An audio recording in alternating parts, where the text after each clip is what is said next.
In questo momento stai sentendo la mia voce, stai guardando uno schermo, i colori, la luce, la sensazione della stanza intorno a te.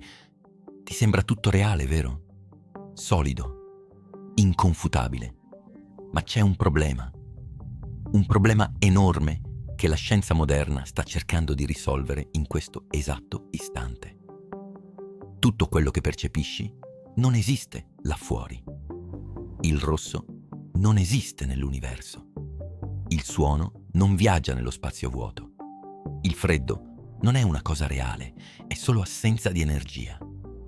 Quello che chiami realtà è un'allucinazione controllata. Un film in altissima definizione, generato in tempo reale da 1,5 kg di materia grigia. Una massa gelatinosa chiusa in una scatola d'osso, al buio totale e nel silenzio più assoluto. Il tuo cranio. E la domanda che sta letteralmente spaccando la comunità scientifica non è come il cervello elabora i dati.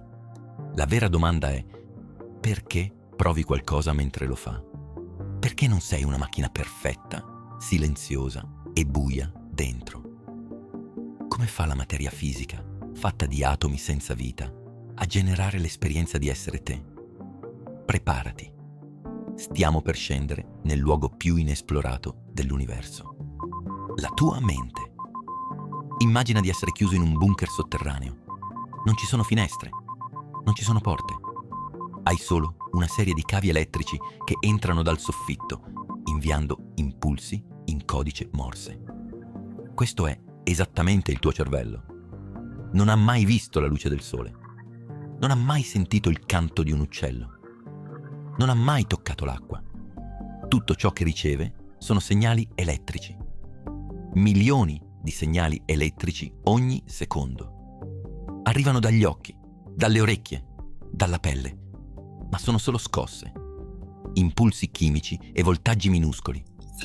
Eppure, da questo caos di scintille nel buio, il tuo cervello costruisce un mondo tridimensionale perfetto. Crea il cielo azzurro, il sapore amaro del caffè, il dolore di una puntura. È un miracolo di traduzione istantanea. Ma come fa?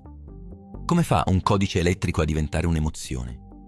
Se analizziamo il cavo che porta il segnale della vista, non troviamo immagini. Nel nervo ottico si trovano ioni, come sodio e potassio, in movimento attraverso le membrane cellulari. La realtà fisica là fuori è solo un mare di radiazioni elettromagnetiche e molecole in collisione. Sei tu a dipingerla. Sei tu a darle un sapore. Ma chi è questo tu? Per capire questo enigma, dobbiamo fare un passo indietro. Dobbiamo guardare l'infrastruttura.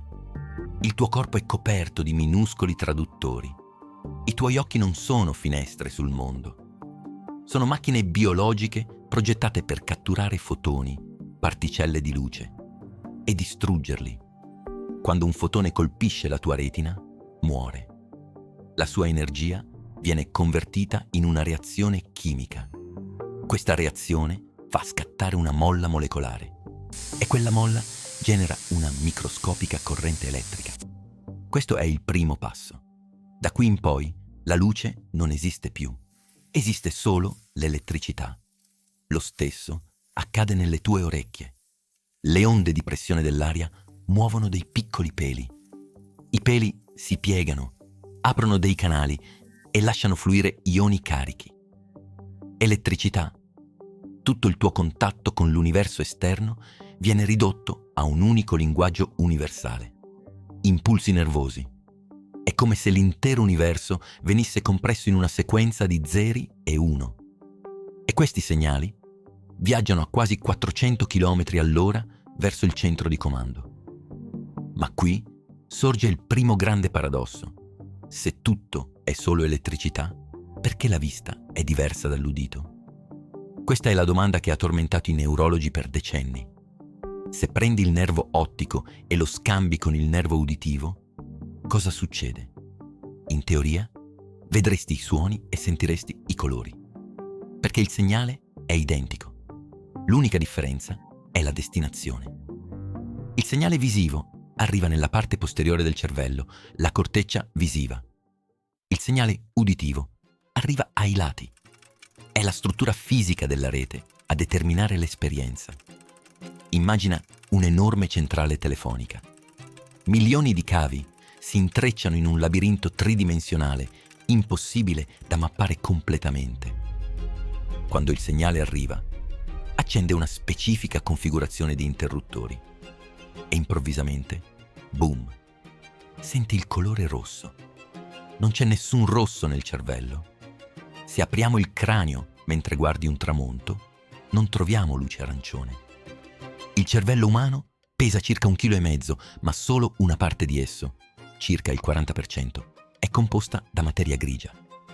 Troviamo neuroni che scaricano elettricità. Eppure, tu vivi un'esperienza vivida e innegabile. L'esperienza del tramonto esiste in modo assoluto per te. È la cosa più reale che conosci. Ma dove si trova fisicamente questa esperienza? Se non è nei neuroni e non è fuori nel mondo, dov'è? Gli scienziati chiamano questa prima parte il problema facile della coscienza. Lo so, sembra assurdo chiamarlo facile.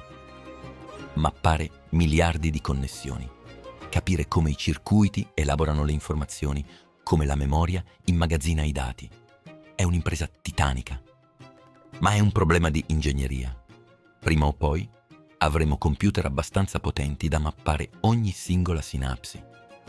Capiremo esattamente quale circuito si accende quando provi fame o quando riconosci il volto di tua madre. Questo è il problema facile, perché riguarda i meccanismi, riguarda il come. Ma c'è un altro problema, quello che il filosofo David Chalmers ha battezzato il problema difficile. Il problema difficile non chiede come funziona il cervello, chiede perché. Perché tutta questa elaborazione di dati è accompagnata da un'esperienza soggettiva. Un computer elabora dati molto più velocemente di noi, riconosce i volti, risolve equazioni, ma non prova nulla.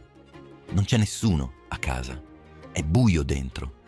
Perché invece dentro di te c'è la luce? Per cercare la risposta dobbiamo scendere ancora più in profondità. Dobbiamo guardare in faccia i veri operai di questa fabbrica. Fermati, torna indietro.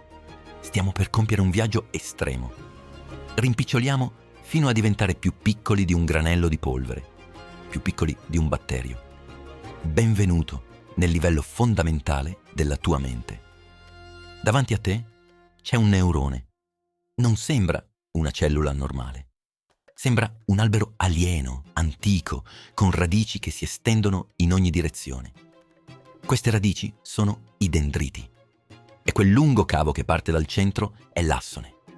Tu hai circa 86 miliardi di queste strutture nel tuo cervello. 86 miliardi. È un numero così grande che perde di significato. Per capirlo, pensa alle stelle nella nostra galassia. Ci sono tante cellule nel tuo cervello, quante stelle nella Via Lattea. Ogni singolo neurone è una città complessa, viva, che respira e consuma energia. E non sono isolati. Ogni neurone allunga i suoi rami per toccare i suoi vicini. Si creano ponti, connessioni. Un singolo neurone può essere connesso ad altri 10.000 neuroni. Se contiamo tutte le connessioni nel tuo cervello, arriviamo a un numero sbalorditivo. 100.000 miliardi di sinapsi. 100.000 miliardi.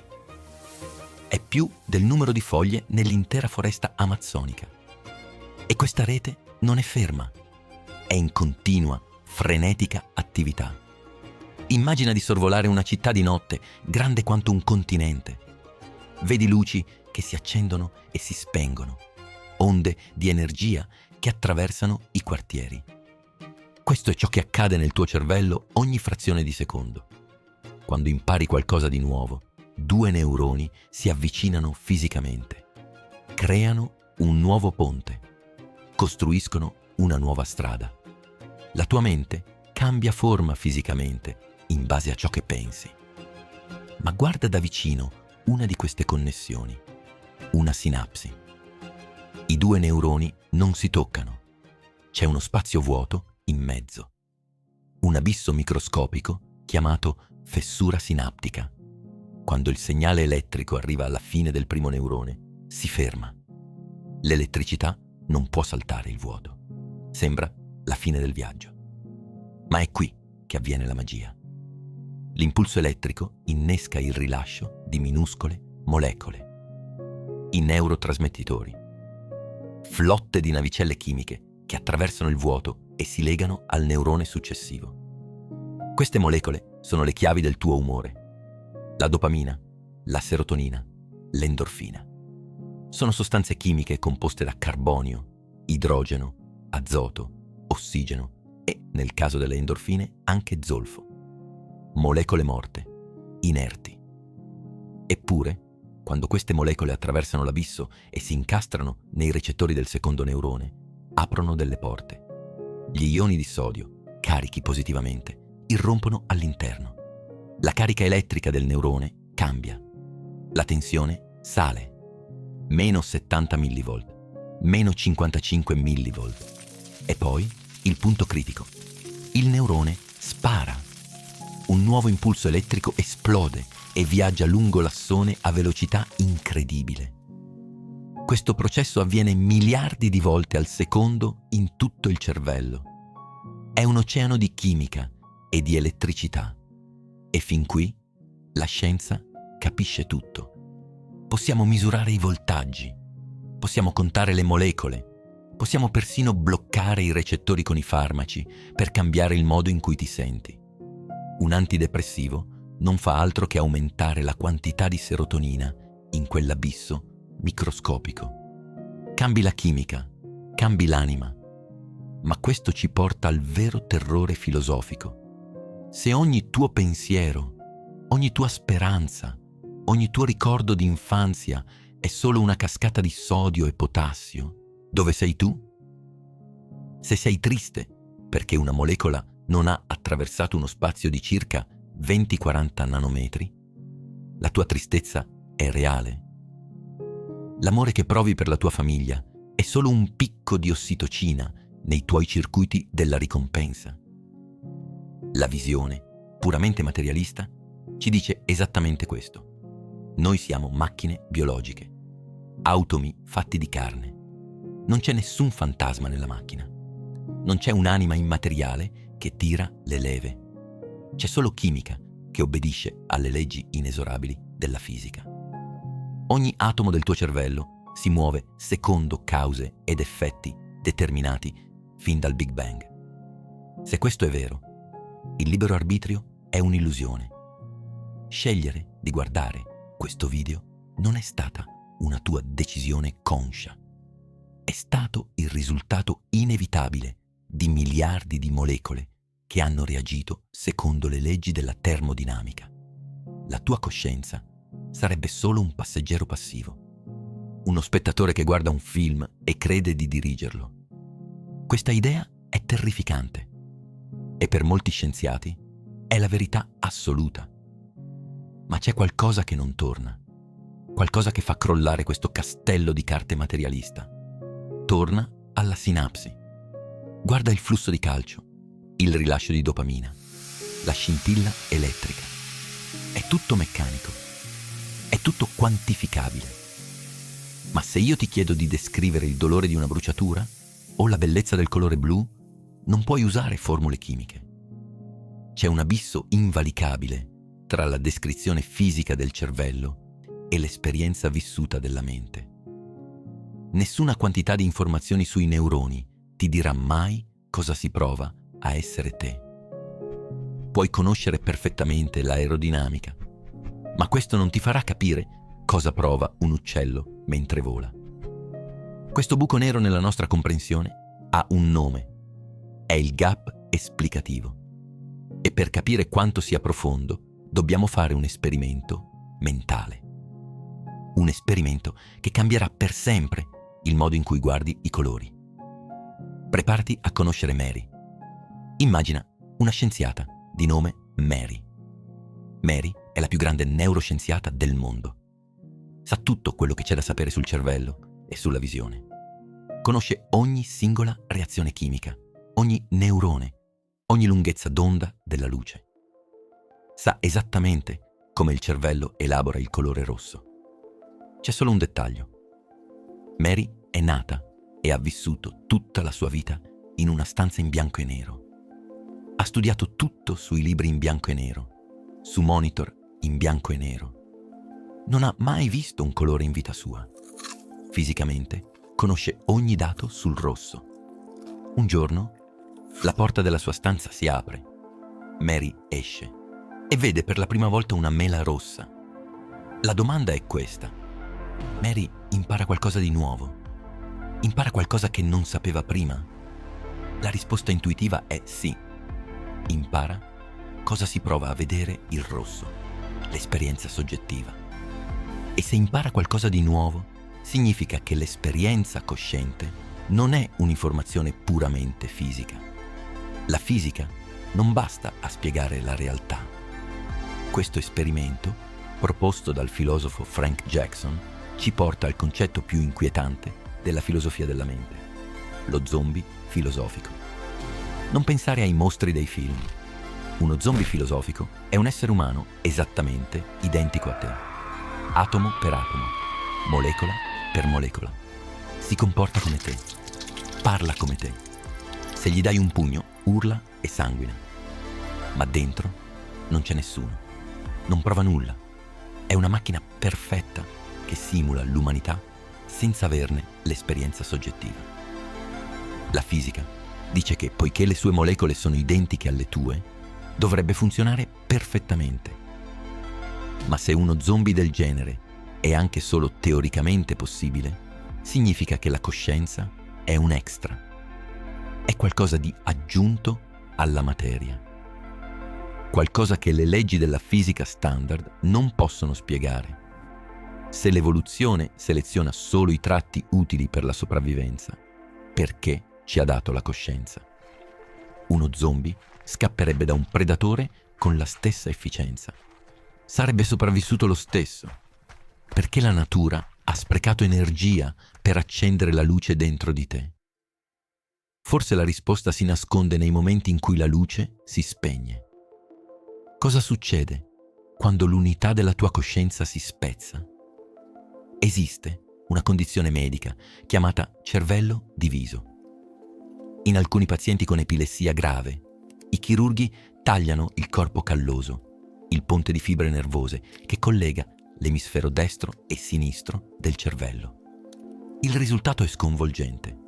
Il paziente sopravvive e sembra normale, ma in realtà due menti separate inizia a coesistere nello stesso cranio. L'emisfero sinistro, che controlla il linguaggio e la mano destra, non sa cosa sta facendo l'emisfero destro, che controlla la mano sinistra. A volte, la mano sinistra cerca di sbottonare una camicia, mentre la mano destra cerca di abbottonarla. Se mostri un'immagine divertente solo all'emisfero destro, il paziente ride. Ma se gli chiedi perché ride, l'emisfero sinistro, che ha il dono della parola ma non ha visto l'immagine, inventerà una scusa plausibile. Creerà una bugia istantanea per mantenere l'illusione di essere un individuo unico. L'io è un'illusione narrativa. Questa frammentazione ci dimostra che la coscienza non è un monolite, è un coro di voci che cantano insieme. Ma cosa succede quando mettiamo a tacere il coro? Pensa all'anestesia generale. Non è come dormire. Quando dormi, sogni. Il tuo cervello è attivo. Il tempo passa. Ma sotto anestesia, tu smetti di esistere. È un'interruzione totale della realtà. Il chirurgo inietta un farmaco come il Propofol nel tuo sangue. Le molecole viaggiano verso il cervello e si legano ai recettori GABA. Rallentano i neuroni. Interrompono la comunicazione a lungo raggio tra le diverse aree del cervello. Le isole di materia grigia sono ancora vive, ma non possono più parlarsi. La rete collassa. E in quel preciso istante l'universo scompare. Il tempo si ferma. Potrebbero passare 10 minuti o 10 miliardi di anni. Per te non farebbe differenza. Sei tornato nel nulla da cui sei venuto prima di nascere. Questo ci dà un indizio vitale. La coscienza non risiede in un singolo neurone, risiede nella connessione, risiede nell'informazione condivisa. È la danza, non i ballerini. Ma questo ci riporta al muro di mattoni, al gap esplicativo. Anche se capiamo che l'anestesia interrompe le connessioni, non sappiamo ancora come quelle connessioni generino l'esperienza quando sono attive. È come guardare gli ingranaggi di un orologio e chiedersi dove si nasconda il tempo. La scienza tradizionale materialista è in crisi. Molti neuroscienziati ammettono che le equazioni della fisica, per come le conosciamo oggi, potrebbero non essere sufficienti per spiegare l'esistenza della tua mente. Serve una nuova teoria della realtà, una rivoluzione paragonabile a quella della meccanica quantistica o della relatività di Einstein. Dobbiamo smettere di guardare il cervello come un semplice computer fatto di carne e iniziare a vederlo come qualcosa di fondamentalmente diverso. Negli ultimi anni sono emerse due teorie radicali. Teorie che sfidano il buonsenso e ci spingono ai confini della follia scientifica. La prima cerca di misurare l'anima con la matematica. Benvenuto nella teoria dell'informazione integrata, o EIT, sviluppata dal neuroscienziato Giulio Tononi. L'EIT non parte dal cervello per cercare la coscienza. Fa il contrario. Parte dalla coscienza e cerca di dedurre quali proprietà fisiche deve avere un sistema per ospitarla. Secondo questa teoria, la coscienza non è una sostanza magica. È una proprietà fondamentale dell'informazione, proprio come la massa o l'energia. Se un sistema ha parti che interagiscono tra loro in modo complesso, generando informazioni che non possono essere ridotte alle singole parti, allora quel sistema è cosciente. Tononi ha persino creato un'equazione matematica per calcolare la quantità di coscienza in un sistema. L'ha chiamata phi, un numero magico. Se phi è 0, il sistema è buio. Come una fotocamera digitale. Ha milioni di pixel, ma i pixel non si parlano. Non c'è integrazione. Ma nel tuo cervello i neuroni sono così interconnessi che il valore di phi esplode. Il risultato è la luce brillante della tua esperienza soggettiva. Questa idea ha implicazioni sconvolgenti. Se la coscienza è solo una questione di informazione integrata, allora non è un'esclusiva umana. Non è nemmeno un'esclusiva biologica. Un cane ha un valore di phi alto. Un topo ha un valore di phi. Ma cosa succede se applichiamo questa equazione a Internet? Miliardi di computer connessi da cavi in fibra ottica che scambiano dati in tempo reale. Potrebbe Internet avere un barlume di coscienza? E l'intelligenza artificiale? Se costruiamo un chip neuromorfico con un'architettura complessa e un alto valore di phi, proverà qualcosa? Secondo l'EIT la risposta è sì. La coscienza è un continuum. Esiste in gradi diversi. Non si accende all'improvviso come un interruttore nell'evoluzione umana. È sempre stata lì, latente, in attesa che la materia si organizzasse nel modo giusto per amplificarla. Ma c'è un'altra teoria. Una teoria ancora più antica e ancora più estrema, che sta incredibilmente tornando di moda tra i fisici teorici. Il panpsichismo. Il panpsichismo non cerca di spiegare come la materia inerte diventi cosciente. Risolve il problema alla radice, affermando che la materia non è inerte. Afferma che la coscienza è una proprietà fondamentale e onnipresente dell'universo. Esattamente come la carica elettrica o lo spin quantistico. Secondo questa visione, un singolo elettrone non ha pensieri complessi, non prova gioia o dolore, ma possiede una scintilla microscopica, infinitesimale, di soggettività, un proto-sentire. Quando queste particelle si uniscono per formare atomi, molecole e infine reti neurali gigantesche, le loro minuscole scintille di coscienza si fondono si combinano per creare la mente umana. Lo so, sembra filosofia mistica, ma molti fisici lo stanno prendendo sul serio perché risolve il problema difficile. Non devi più spiegare come la magia della mente emerga dalla polvere morta. La polvere non è morta.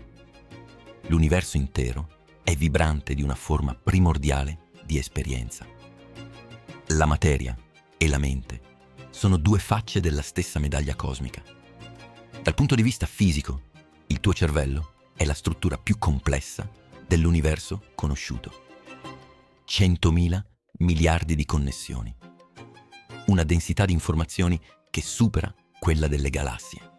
Filosoficamente, si potrebbe dire che noi non siamo esseri che vivono nell'universo. Noi siamo l'universo. Siamo il meccanismo attraverso cui il cosmo, dopo 14 miliardi di anni di fredda espansione e stelle cieche, ha finalmente aperto gli occhi. I tuoi atomi sono stati forgiati nel nucleo di soli esplosi.